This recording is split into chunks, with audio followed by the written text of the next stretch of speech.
ঘড়ির শব্দ নয়, এটা সেই সময়টা যখন ভয় আপনাকে গ্রাস করতে শুরু করবে।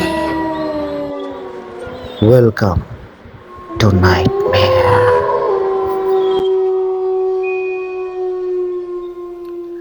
আজকের গল্পের নাম মৃত্যু পুকুর। নির্জন গ্রামের একটি ছোট্ট পুকুর।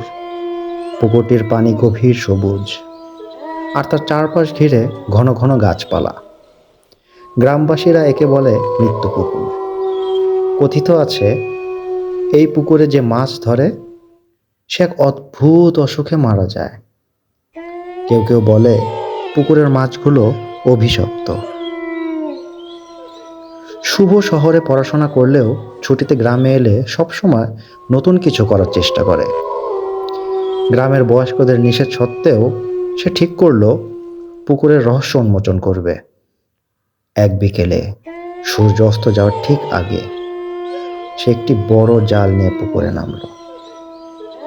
জাল ফেলার কিছুক্ষণ পরেই এক ভয়ানক চেহারার মাছ ধরা পড়ল।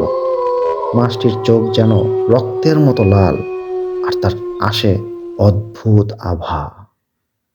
শুভ মাছটিকে দেখে কেমন যেন একটা অস্বস্তি অনুভব করল। অন্ধকারের ছায়া বাড়ার সাথে সাথে শুভর শরীর খারাপ হতে লাগলো। তার ঘুম আসছিল না। মনে হচ্ছিল কেউ যেন তার ঘরের চারপাশে ঘুরে বেড়াচ্ছে। জানালা দিয়ে তাকিয়ে দেখলো পুকুরের দিকে থেকে আসা এক কুয়াশাচ্ছন্ন ছায়া তার দিকে এগিয়ে আসছে। পরদিন সকালে গ্রামের লোকজন শুভর ঘরে গিয়ে দেখলো শুভ বিছানায় অজ্ঞান হয়ে পড়ে আছে। তার মুখ থেকে ফেনা বেরোচ্ছে, আর হাতে শক্ত করে ধরা সেই অভিশপ্ত মাছ। শুভকে নিয়ে গ্রামবাসীরা স্থানীয় এক বয়স্ক মানুষ করিম চাচার কাছে গেল। করিম চাচা জানালেন, বহু বছর আগে এক জেলে ওই পুকুরে মাছ ধরতে গিয়ে ডুবে মারা যায়।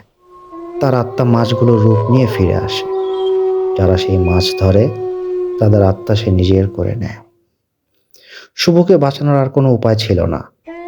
তৃতীয় রাতের শেষে গ্রামের লোকজন শুনল শুভর ঘর থেকে এক বিকট চিৎকার। সবাই দৌড়ে এসে দেখলো ঘর ফাঁকা, কেবল মেঝেতে পড়েছিল শুকনো মাছের কঙ্কা। গ্রামবাসীরা আবারও সেই পুকুরের দূরে রাখলো, আর পুকুরটি আরো গভীর রহস্যে ঢাকা পড়ল।